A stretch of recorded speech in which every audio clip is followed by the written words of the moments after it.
Alex's alarm goes off at 6:30 a.m. He turns it off, sits on the edge of his bed, and stares at the floor before getting ready for work. Alex does not hate his job. The salary is reliable. His coworkers are decent. His bills are paid on time. From the outside, his life looks stable, and stability is supposed to feel like success. But every Monday morning, Alex feels the same quiet resistance. It is not panic. It is not misery. It is the feeling that he is spending his life correctly but not meaningfully. His life is not bad. It simply does not feel like his. The job gives Alex structure. A paycheck arrives every 2 weeks. Health insurance protects him from large medical bills. Paid vacation gives him permission to step away for a few days each year. But security is never completely free. Every weekday, Alex exchanges 8 or 9 hours of his attention for stability. The question is not whether his job is good. The question is how many years of his life he is willing to trade to keep it. For years, Alex has wanted to build his own design studio. He imagines choosing meaningful projects, working directly with clients, and building something that belongs to him. But the dream keeps moving to a future date, after he gains more experience, after he earns another promotion, after he saves enough money, after life becomes less busy. The problem is that life rarely becomes less busy on its own. A delayed dream does not remain unchanged. Over time, it becomes easier to ignore and harder to begin. Alex's father, Robert, believes a stable job is something to protect. He spent decades providing for the family, paying the mortgage, and avoiding unnecessary risks. To Robert, leaving a good job sounds irresponsible. "You have what most people are trying to get," he tells Alex. And Robert is not wrong. His advice comes from experience, sacrifice, and love. But the life that made Robert feel secure may be the same life that makes Alex feel trapped. Sometimes the people who care about us most give advice based on the risks they survived, not the future we want to create. Alex sees 3 possible futures. He can stay in his current job and continue building a secure career. He can quit immediately and give his full attention to the studio. Or he can keep his job while building the business slowly on the side. None of these choices is free. Staying costs time and possibility.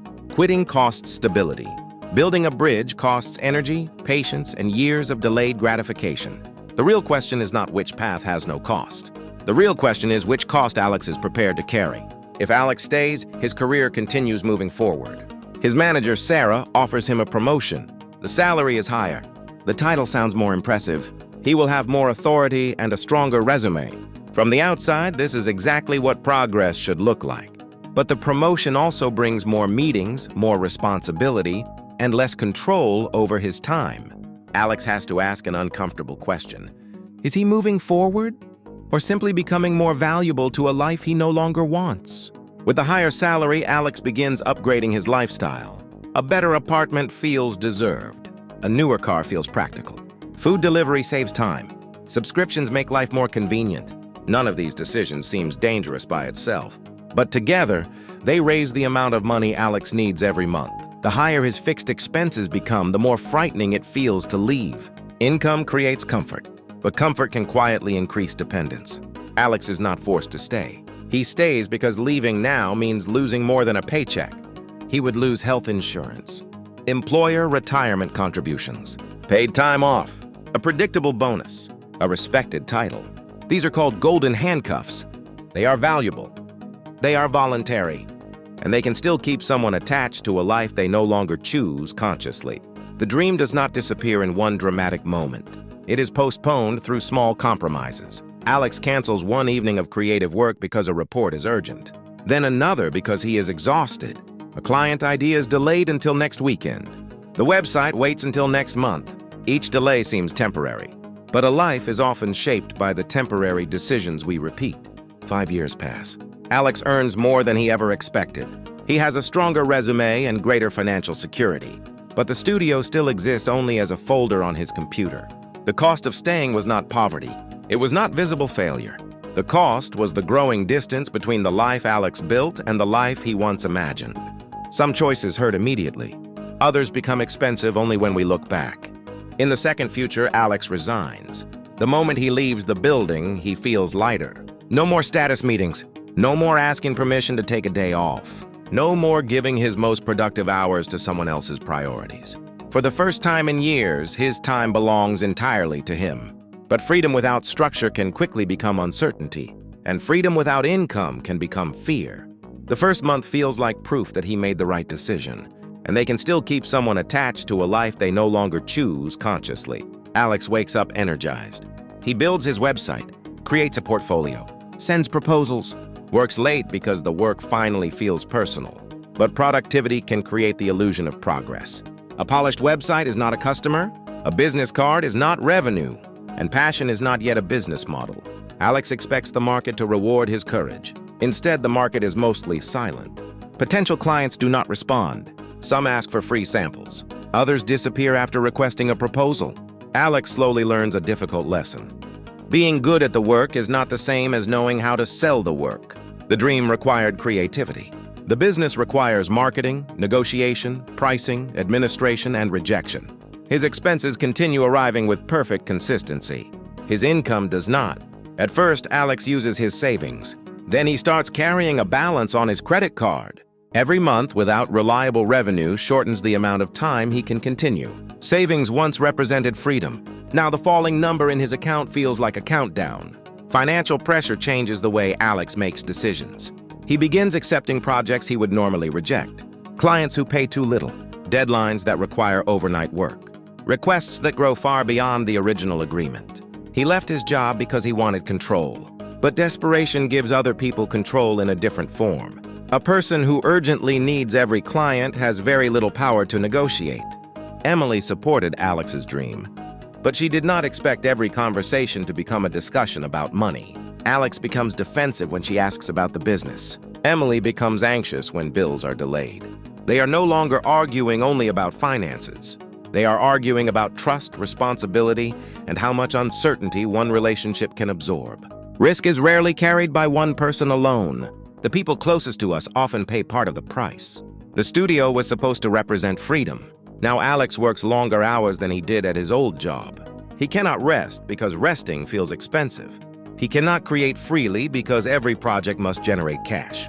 The dream has not failed because Alex lacked passion. It is failing because passion was asked to carry responsibilities that planning should have carried. Eventually, Alex begins applying for another full-time position. Returning to employment is not a moral failure. It may be the most responsible decision available, but the experience leaves him with debt, damaged confidence, and a more complicated relationship with the dream he once loved. Courage matters, but courage without preparation can turn a meaningful risk into an avoidable crisis. The third path is less dramatic. Alex does not resign. He does not announce a new beginning on social media. He keeps his job and begins building the studio quietly. 2 evenings each week, Saturday mornings. A few carefully selected projects. This approach does not provide immediate freedom, but it allows Alex to use his current stability to finance his future independence. Alex realizes that quitting was never the true goal. The real goal was control. Control over his time. Control over the work he accepts.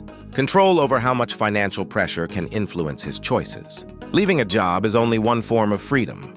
Having enough savings, skills, and income options to leave when necessary may be a more powerful form. Alex begins lowering his monthly expenses. He cancels subscriptions he barely uses, replaces the expensive car with a reliable used one, moves into a smaller apartment. To other people, this may look like moving backward, but Alex is not reducing his life. He is reducing the amount of money required to control it. Every permanent expense he removes lowers the income his business must eventually replace. Alex sets a goal of saving 9 months of essential expenses. The fund will not guarantee that the studio succeeds. It will do something more practical. It will give Alex time to make mistakes without immediately going into debt. Time to find better clients. Time to improve his offer. Time to survive a slow month. Savings are not only stored money. Savings are stored decision-making time.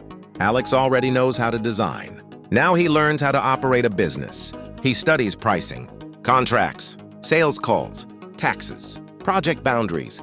He learns that a successful independent career depends on more than talent. Talent produces good work. Systems turn good work into reliable income. Instead of assuming people will pay for his idea, Alex tests the market. One client, one defined service, one clear price, one honest review. The first project does not make much money, but it provides something more valuable than optimism. It provides evidence. At first, Alex offers everything to everyone: logos, websites, advertising, social media. The message is too broad, and potential clients do not understand why they should choose him. So Alex narrows his focus. He begins helping local restaurants improve their branding and menus. By solving one specific problem for one specific customer, the studio becomes easier to understand and easier to trust. Over time, the studio begins producing consistent income, not enough to replace Alex's salary, but enough to pay several monthly expenses. The income continues for 6 consecutive months. This changes the decision. The studio is no longer only a dream Alex believes in. It is now a small system the market has begun to validate. The bridge has its own cost. Alex has fewer free evenings, fewer spontaneous weekends, less time to recover after work.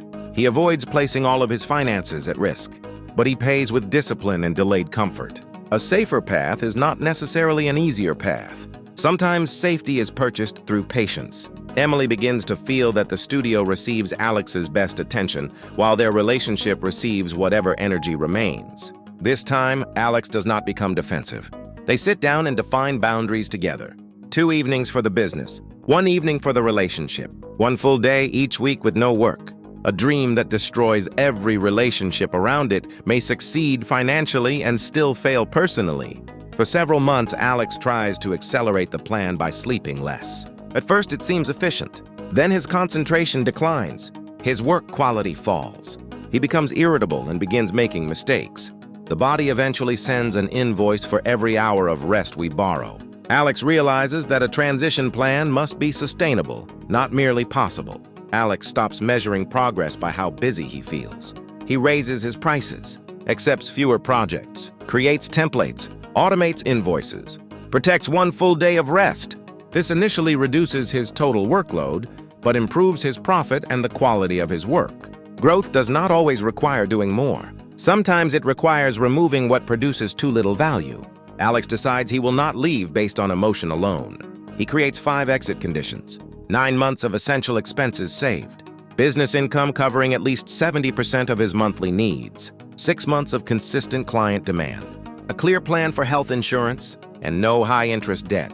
These conditions cannot remove risk, but they can prevent Alex from turning uncertainty into recklessness. Just as Alex approaches his exit target, Sarah offers him another promotion. The raise is substantial. The title would make his parents proud. For a moment, Alex questions everything. This is how golden handcuffs become strongest. They often appear just when a person is preparing to leave. The offer is not bad, but accepting it would require Alex to admit that his priorities have changed again. This time, Alex does not decide alone. He and Emily review the numbers together. They discuss what would happen during a slow month, how household expenses would be divided, how much uncertainty they can tolerate, what signs would indicate that Alex should return to employment. A responsible risk is not based only on confidence. It includes a plan for what happens when confidence is not enough. 2 years after he first considered leaving, Alex resigns. There is no dramatic speech, no moment when fear disappears. He is still uncertain, but the uncertainty is different now.